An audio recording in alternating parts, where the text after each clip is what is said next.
Hello, this is Christina Fredrickson from Tilvalhalla Real Estate. Just going to go over a couple points for understanding the home buying process in Washington State.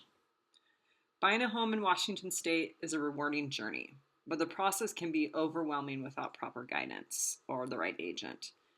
Start by obtaining pre-approval from your lender.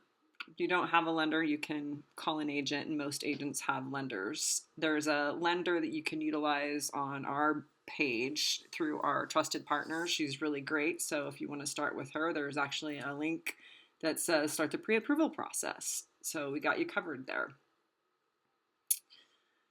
Find neighborhoods that suit your lifestyle. Consider factors like commute times, traffic, school districts, and amenities close to you. If you're an outdoors person, maybe you want a trail nearby. If you like to fish, maybe you want a lake nearby. If you're a city person, maybe you want to be right in the middle of the city.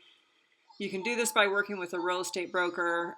Typically, local real estate brokers know mostly everything about the area that they serve. I live in the Olympia area, so I'm very familiar with the Olympia area. I lived in Tacoma, very familiar with the Tacoma area, familiar with Greg's Harbor.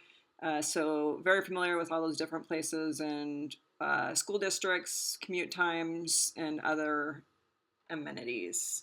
You can do this by working with your real estate broker if you have one. If you don't, then please call our team. We'd love to help you.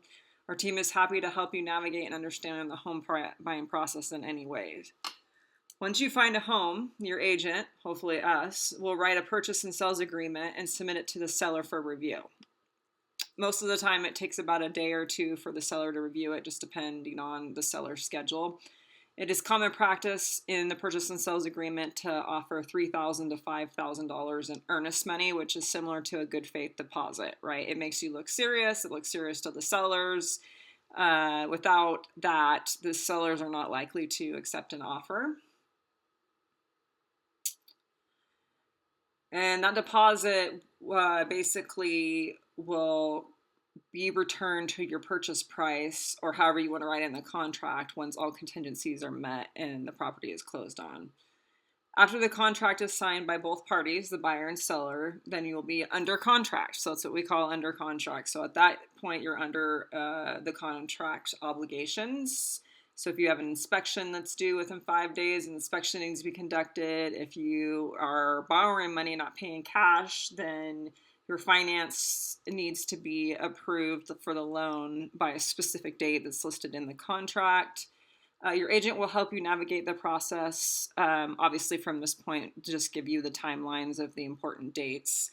Next, you would schedule the home inspection. Like I talked about, most homes, at least as an agent, if it's not new construction, I recommend you getting a home inspection because it's an investment on your property. It's an investment for you, right? Especially buying real estate. Washington homes, especially older ones, may have unique considerations like earthquake-resistant features or drainage systems for rainy seasons. Also in different counties, there's sewer and there's septic, and most of the septics need to be pumped or inspected before the home can be passed ownership. An appraisal will confirm the house's market value, and so that's really the almost final stage of the home buying process is the appraisal. So if, let's say, your lender sends out an appraiser and determines that the house is worth the value that you have the house under contract for, that's great. Move forward to closing. Let's say they come back and they're like, oh, actually it's $20,000 less than what it is in the purchase and sales agreement. So at that point, you'd be able to renegotiate either out of the contract or renegotiate the purchase price $20,000 less, or pay the $20,000 more to purchase the home. And then finally, be prepared for closing costs. So this is kind of what gets everybody. These closing costs can include title fees, lender fees, and prorated property taxes. You can get, in this market, most of the time, the sellers to pay some of those closing costs just because we're kind of in a mixed market right now, right? So there's lots of sellers giving concessions anywhere from 2 to 3%. So asking for closing costs is not a bad thing to do at this point in time in the market. And then the last thing I'll leave you with is, with these steps, you'll confidently navigate the Washington market and secure your dream home. And please give us a call if you need help with any of these steps in the process, or if you have any other real estate questions. Thank you. Have a good day. Bye.